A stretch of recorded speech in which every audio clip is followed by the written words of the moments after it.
falei para ele que não estava certo o que ele estava fazendo. Ele me sentou a mão no meu rosto, né?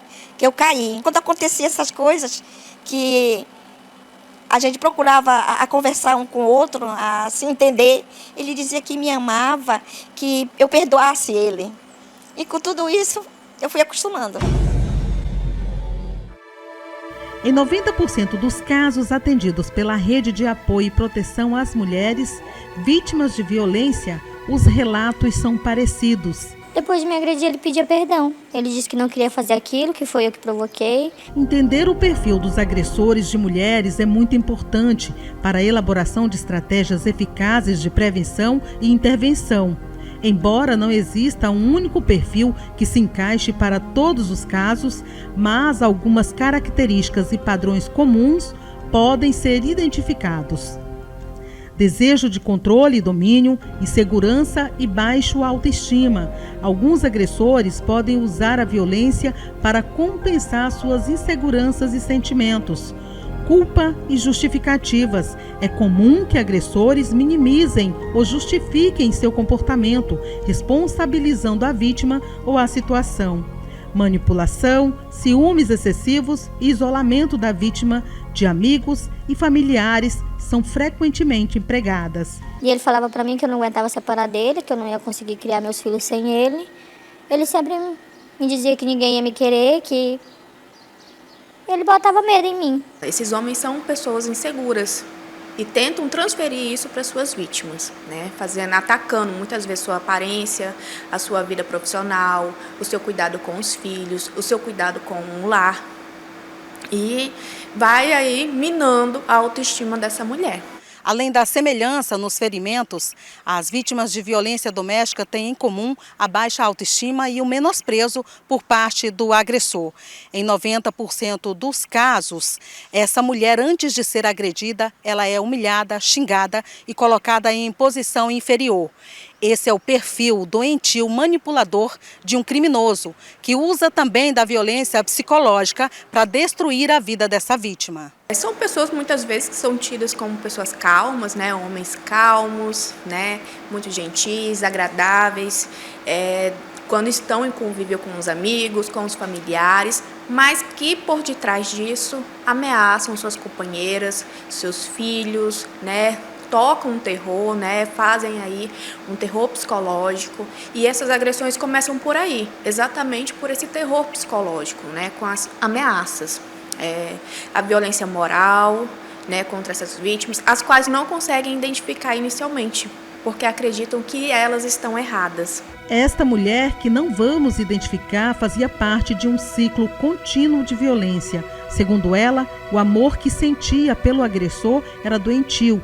Ela chegou a ser presa para defender o marido, que estava sendo acusado de um crime. Mas quando percebeu que aquilo que ela dizia amar era abusivo e prejudicial, ela decidiu se separar e interromper o ciclo de violência que já durava 25 anos. Que até presa por causa dele eu fui para poder defender o nome dele por amor, e só deu para mim. Eu fui tentar conversar com ele sobre esse assunto, sobre separação. Ele de novo me empurrou, me bateu. Eu fiz o exame, nós tivemos medida protetiva, eu fiz o exame lá na Delegacia das Mulheres, fiz a perícia tudinho. Ele dizia que era mentira, porque ele ficou cego, sabe? Ele dizia que era mentira. E a Valência que tinha uma pessoa que na hora que disse não foi verdade, ele agrediu ela. Foi desde aí que eu comecei a tomar mesmo aquela atitude de separação mesmo, me ver livre dele. A mesma situação aconteceu com esta outra vítima, que sofria agressões frequentes do marido. Mesmo após a separação, ela continuou sendo perseguida e agredida dentro de casa, mas conseguiu se desprender da dependência emocional e, quando pensou que tudo ia ficar bem, ela foi novamente violentada por alguém que confiava. Uma pessoa que era um conhecido, eu sempre falei para ele que se ele quisesse minha amizade, ele teria. E aconteceu. No justo dia, ele disse que ia me levar na minha casa, ele passou para outro lugar e chegou a cometer o abuso comigo. Completamente destruída, a mulher, na companhia de outras vítimas, encontrou apoio no projeto Saindo do Casulo.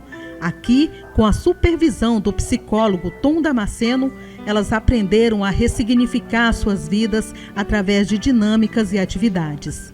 Eu cheguei aqui, eu só chorava. Eu não conseguia falar nada, eu não conseguia nem comentar mais sobre a minha situação. Teve um certo dia que eu vim conversar com o Tom, fora do projeto, e ele me falou uma palavra: recomeçar. Que eu teria que recomeçar a minha vida. Como eu mudei para cá, eu não tinha nada. Só tinha eu e meus filhos e a coragem mesmo. Hoje eu tenho tudo.